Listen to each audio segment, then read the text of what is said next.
Esse é o Ancapso e nós vamos falar agora sobre um caso em que o PCC, o primeiro comando da capital, o grupo terrorista que tem lá em São Paulo, o grupo armado, né, a milícia armada que tem lá em São Paulo, tentou entrar em contato com um ministro do STF, o Cássio Nunes, porque um processo de um líder do PCC acabou caindo com o Cássio Nunes e o pessoal do PCC queria bater um papo com ele, queria conversar com ele, né?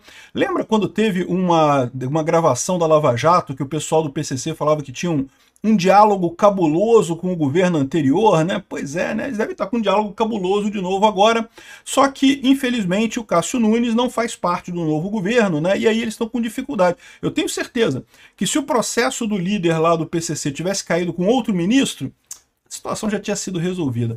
Bom, parabéns aqui ao pessoal do Metrópolis, realmente conseguiram fazer uma reportagem bombástica aqui, porque envolve também, olha só, quem diria, a Embaixada da Rússia, tá? E o buraco pode ser muito mais fundo, eu vou explicar para vocês o porquê desse envolvimento da Rússia nessa história. Mas de qualquer forma, só o fato do PCC ter entrado em contato, tentado entrar em contato com ministros do STF, acende um monte de alerta nessa história, né? Eles tentaram entrar em contato com esse, é possível que já tenham contato com outros, né? E a gente sabe que é possível que tenham mesmo. Essa notícia foi sugerida por Mais Libertário por causa do Peter, peguei a Dilma na 4x4 e várias outras pessoas. Obrigado aí ao pessoal que sugeriu notícias lá no nosso site, no visãolibertaria.com, e obrigado a você que está assistindo o nosso vídeo. Se você gosta do nosso conteúdo, por favor, deixe o seu like, se inscreva aqui no canal, né? Pois bem, olha só, parabéns mais uma vez aos repórteres aqui da Metrópolis, trouxeram essa informação aqui sobre o PCC tentando entrar em contato, tentaram, sem sucesso, é importante ressaltar, se aproximar do ministro do STF, o Cássio Nunes, né? Você lembra do papo, né? Do diálogo cabuloso. Vamos tentar estabelecer um diálogo cabuloso com Cássio Nunes também, né? E não conseguiram, né? Excelente notícia, isso depõe a favor do Cássio Nunes. Aqui, ó. O que aconteceu? O faccionado, o Rodrigo Felício Tiquinho, driblou todas as camadas de proteção da penitenciária de segurança máxima, presidente Venceslau II, no interior paulista, e conseguiu enviar cartas escritas à mão que ultrapassaram os muros da cadeia e chegaram a comparsas que estão nas ruas. Em uma delas, o envio dos manuscritos contaram com a ajuda da companheira de Tiquinho, que faz às vezes de pombo-correio durante as visitas. Ou seja, o cara ele estava mandando informações através da esposa dele, né? E lembra que recentemente o STF proibiu a revista íntima, né? Porque seria vexatória. Não pode fazer revista nas mulheres dos presos, porque é uma coisa muito vexatória, isso e coisa e tal. E agora os presos conseguem mandar cartas para o pessoal tranquilinho, né? Porque elas vão passar por lá, né? Aqui, ó, numa dessas cartas, o faccionado orienta a filha sobre como deveria conversar com o ministro Cássio Nunes Marques. A investigação mostra que, apesar dos diálogos, não há elementos que apontem ter havido qualquer encontro entre o ministro e pessoas ligadas ao Tiquinho. Além da reunião não ter ocorrido, Nunes Marques, como relator, rejeitou 6 pedidos feitos pela defesa do criminoso. Então, ou seja, o trecho de conversa que revela a audácia do Tiquinho envolve uma longa conversa travada entre a filha dele e a companheira que o visitava na prisão por meio do WhatsApp. A jovem afirma à madrasta que quer enviar um recado ao pai. Participei de um jantar com uma embaixada com meu namorado que possui amigos que podem conseguir contato e acesso ao ministro Cássio Nunes, disse ela. E adivinha de que embaixada de que país que é? Embaixada da Rússia, né? Na conversa, a jovem alerta ainda que um amigo ficou de marcar uma reunião diretamente com o Cássio e que daria resposta no dia seguinte, pois a pessoa faria um contato com o Supremo às 14 horas e não sei o que lá, não sei o que lá. Cara, é impressionante isso aqui, ó. Liderança do PCC tentou se aproximar do ministro do STF através de cartas para influenciar nos processos. Se esse pessoal está fazendo isso, assim, olha só, é lógico que o cara que está na defesa, ele quer fazer alguma coisa, mas a defesa dele já é feita por um advogado. Todos os argumentos jurídicos que ele poderia apresentar, eu tenho certeza que o advogado dele já está apresentando para o Nunes Marques. A questão é que ele quer apresentar algum recado não jurídico. Ele está querendo apresentar algum embargo auricular. Falar, olha só, quebra o galho para mim que eu faço tal coisa. Ou então, né, se você decidir errado, eu vou matar a sua família, eu vou perseguir não sei quem e coisa e tal, né? Esse tipo de coisa é o que esse pessoal costuma fazer nessa situação, né? Esse é o tipo de embargo auricular que esse tipo de gente costuma fazer e que, bom, infelizmente existe lá no STF sim, né? Lembra, né? O pessoal do PCC falava que tinha um diálogo cabuloso com o governo anterior, né? Aqui, ó. Integrantes da facção criminosa Primeiro Comando da Capital tentaram se aproximar do Cássio Nunes no STF. Não conseguiram, mas o pessoal do GAECO conseguiu revelar essa informação. São 683 páginas de um processo investigatório que analisa esse caso, né? Aqui, ó. Chegaram a conseguir uma reunião com uma pessoa que trabalhou diretamente com o ministro. Contudo, perceberam que esse contato não renderia o resultado pretendido, mas que continuariam nas tratativas de conseguir o contato. Olha só, como é que funciona isso lá em Brasília, tá? Isso é uma indústria lá em Brasília. O pessoal quer falar pessoalmente com outro político. Aí consegue alguém que tem o contato do político. Ninguém vai te dar o celular da pessoa, mas vai indicar uma pessoa que consiga chegar lá. Isso é a melhor maneira de você conseguir falar com o político. Não é falando diretamente com o político. O cara não vai te ouvir, ele não vai te atender. É falando com alguém que tem acesso ao político. Isso lá em Brasília tem uma verdadeira indústria disso. Não que você conhece alguém que tem acesso, que é amigo de fulano de tal, né? Para você ter acesso ao amigo, tu já tem que pagar uma grana, isso já dá dinheiro. Não, isso é cobrado, tá? Não é de graça, eu tô falando, é uma indústria. Você paga grana para alguém que conhece um amigo de alguém famoso lá em Brasília. É assim que funciona. O pessoal, isso tem valor, essa informação. Você conhecer alguém que conhece alguém. E, de novo, e não é de graça, é caro. E para chegar no amigo, para chegar na pessoa, aí é mais difícil ainda. O amigo vai conversar para chegar na pessoa, você vai ter que pagar para o amigo também, evidentemente, para chegar na pessoa, né? E, enfim, aqui, ó, o STF informou em nota que audiências com advogados são procedimentos normais para ouvir argumentos da defesa, que nesse caso todas as decisões tomadas por Nunes Marques foram desfavoráveis ao PCC, ou seja, não teve a contaminação do Nunes Marques, mas que tentou, tentou. E o curioso dessa história é justamente isso daqui, olha só como é que é isso daqui, ó. Estou em Brasília, tive um jantar ontem com o pessoal da Embaixada da Rússia no Brasil, que são amigos do Gabriel, meu namorado. Ele já pediu para ele o contato de alguém para falar com Cássio Nunes. Não disse o que era, só precisava entrar em contato com ele. Esse amigo dele ficou de conseguir uma reunião com ele ou com alguém da confiança dele. Oi, 14 horas o amigo do Gabriel, o amigo de alguém aqui, eles ocultaram o nome aqui, não sabe quem que é, vai passar o que consegue, porque vai falar de manhã com o contato que tem no STF. Avisa meu pai que vou mandar o Telegram assim. Se der, marcar reunião. Olha que legal, pai, consegui fechar um médico muito legal na minha empresa. Ou seja, né, eles dizendo que, né, vão fazer uma chave de código, né, um código para dizer que conseguiu o contato, né? Se não der, eu falo o que aconteceu, mas usando o nome da minha empresa, tá? Combinado, né? Eles devem ter esse tipo de coisa, qualquer coisa. Qualquer coisa pode chamar aqui qualquer horário, perfeito, mas vai que dá certo, bem mais rápido por esse e-mail. Ou seja, eles estão falando aqui, isso daqui parece que é algum WhatsApp, alguma coisa que eles estão usando. Isso aqui foi extraído pela Polícia Federal, tá? Então pode ser o WhatsApp isso daqui, tá? Porque isso aqui é extraído por aqueles sistemas de invasão de celular, né? O Celebrite, alguma coisa assim que eles usaram para extrair isso daqui. Por isso tem essa interface diferente. Mas isso aqui provavelmente é o WhatsApp, ou então Signal, ou algum outro sistema de conversa desse. Só uma coisa, pergunta para ele se ele tem um advogado de extrema confiança, ou se ele quer que eu pegue um aqui, porque a gente conseguir a reunião, precisamos ter uma base jurídica, né? Tem um advogado para formular essa parte. Mas, de novo, se fosse a questão jurídica, o próprio advogado que está constituído no processo já faria isso, né? O que eles estão querendo dizer aqui é que tem que ter um advogado que é para passar o embargo auricular que vai além do jurídico. O jurídico, meu amigo, os advogados dele já fazem esse tipo de coisa, né? Se ele está fazendo esse esquema todo aqui para conseguir chegar no Cássio Nunes, é porque o ponto que ele iria colocar não era jurídico, de novo. Se fosse jurídico, o advogado normal dele do processo já faria isso, né? Tem um advogado para formular essa parte, não posso chegar lá e falar, ó, solta o meu pai, não sei o que lá. Se ele não tiver, eu arrumo aqui alguém para montar mesmo uma tese e deixar bonitinho, mas precisa ser de confiança, porque lógico, porque não é argumento jurídico, é argumento extrajurídico, né? E beleza, e continua aqui. Tem algo para começar a conversa, se ele tiver 1% de dúvida sobre a pessoa, não pode, porque é a nossa maior chance. Ou seja, eles vão tentar ameaçar o Cássio Nunes ou prometer alguma coisa para o Cássio Nunes para soltar o cara, né? Mas ele precisa de um advogado para parecer, para dar uma iminência de que é alguma coisa direito, alguma coisa de legal, né? Então não podemos arriscar com as pessoas que podem prejudicar. Frisa isso aí bem para ele, por favor, né?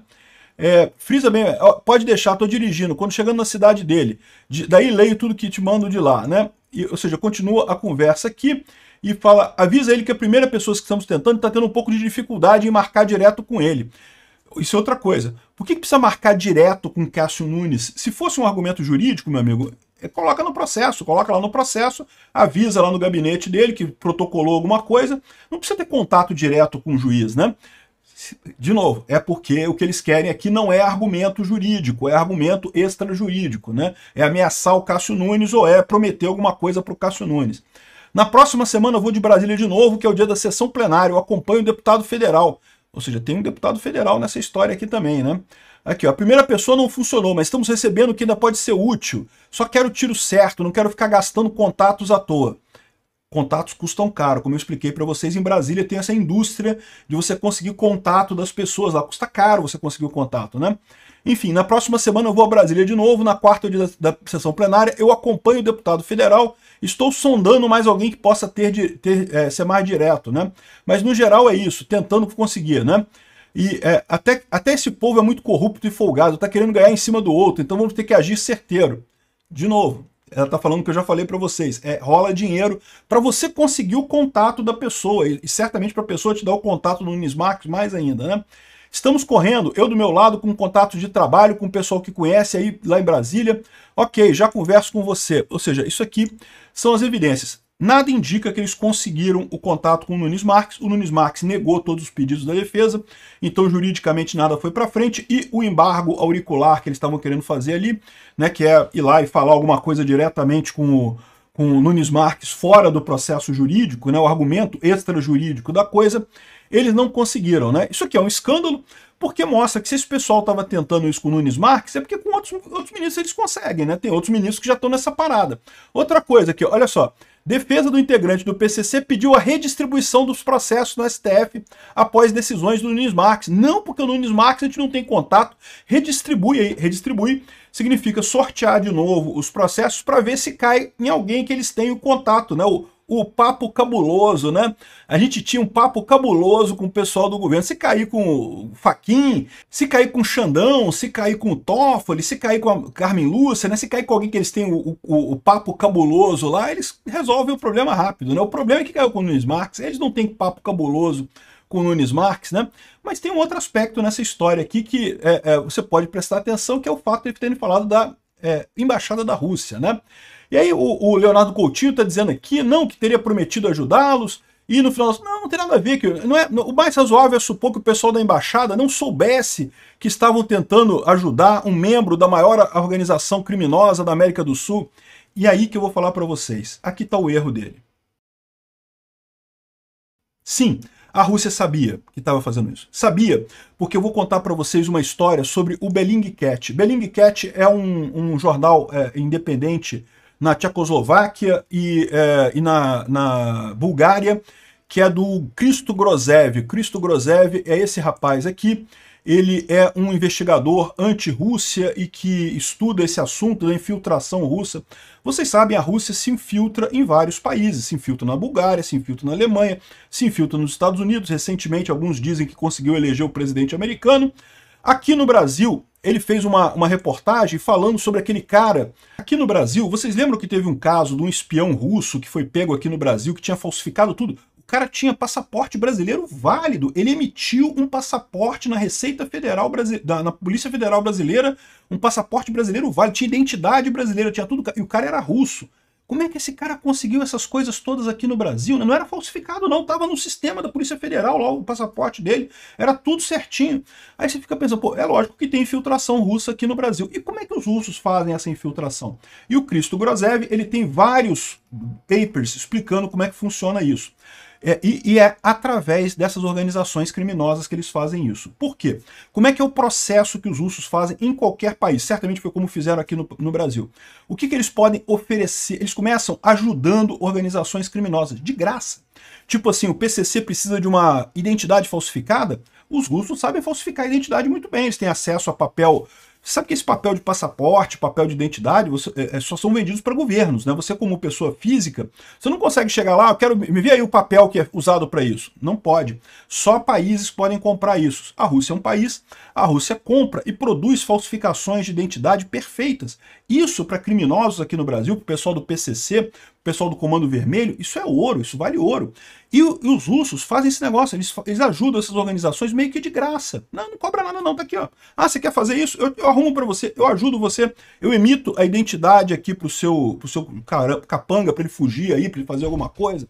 Eles fazem isso de graça. Por que eles fazem isso de graça? Porque é lógico, rapidamente essa organização começa a usar os russos como braço de apoio, começa a depender dos russos para isso.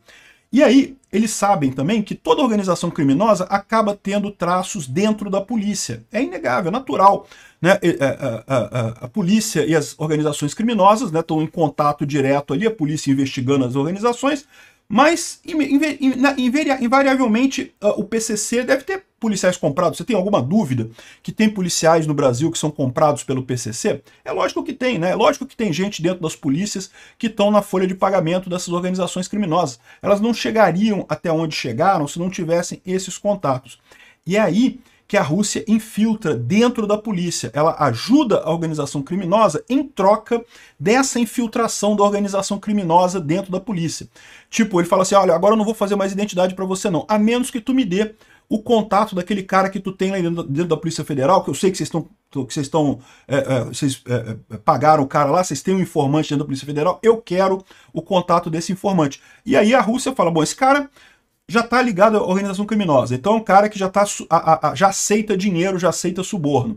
A Rússia vai lá dar dinheiro para o cara e assim eles infiltram a Polícia Federal, infiltram as polícias militares do resto do país. Então deve ter um monte de gente que é ativo russo dentro da Polícia Federal, dentro desse pessoal, e aí com o dinheiro correto, com o contato correto, uma vez que eles entraram dentro da Polícia Federal, aí eles começam a cooptar mais gente lá dentro, né, justamente para tentar fazer esse tipo de coisa. Como é que um russo consegue um passaporte brasileiro na Polícia Federal? O cara tinha um monte de documento? Tinha, tudo falso.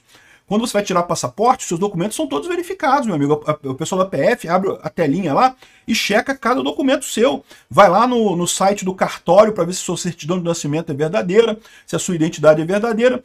Como é que um russo conseguiu fazer esse tipo de coisa? Exatamente porque tem infiltração dentro do Detran aqui do Rio de Janeiro, por exemplo, para poder emitir identidade falsa, dentro da coisa lá de Brasília.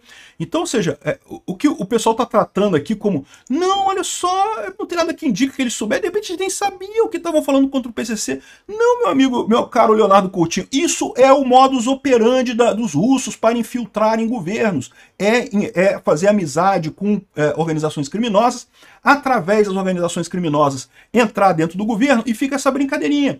Como eles tentaram ajudar aqui o PCC, de novo, por quê? Porque eles vão cobrar depois do PCC algum acesso em alguma polícia, em alguma coisa para fazer alguma coisa e ajudar os russos, né? Criar algum documento falso e coisa e tal. Os russos aqui no Brasil, eu fico me perguntando como é que pode o governo brasileiro sequer se mover para tentar tirar os russos do Brasil. E a única resposta que eu tenho para isso é que, na verdade, os russos já tomaram conta, né? A estrutura brasileira aqui é tudo infiltrada, é tão infiltrada de russo que o pessoal não consegue nem se mexer mais aqui sem quebrar esse tipo de coisa.